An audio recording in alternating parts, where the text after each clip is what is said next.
Donostiako udalak entitate gisa hartuko du parte euskaraldian.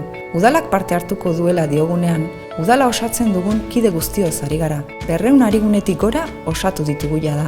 Jar dezagun eltzea sutan. Donostiako udaleko suhiltzaileek adibidez, etxeko lanak egina dauzkate dagoeneko. 1, 2 eta 3 harigune identifikatu dituzte. Adierazgarriak ere eskuartera iritsi zaizkie. Adierazgarriak zertarako ordea gordetzeko?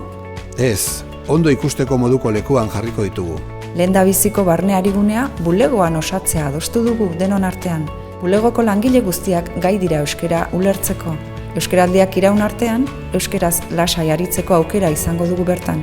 Bigarren barne harigunea suhiltzaileen brigadena izango da. Harigunea osatzeaz gain, bakoitzak bere rola aukeratu du. Aho bizi edo belarri prest. Ariketa honetan, taldean bakarrik ez, norbanako gisa ere jardungo baikara. Beraz, harigune bateko kide ez izan arren, denok har dezakegu parte euskaraldian. Oso erraza da izena ematea. Azkenik, operadorek kanpo harigunea osatu dute. Denon artean, aurrez aurre edo online, herritarrei ere euskeraz gehiagorekin eta gehiagotan aritzeko babesa emango diegu. Donostiako suhiltzaileak, bai esan?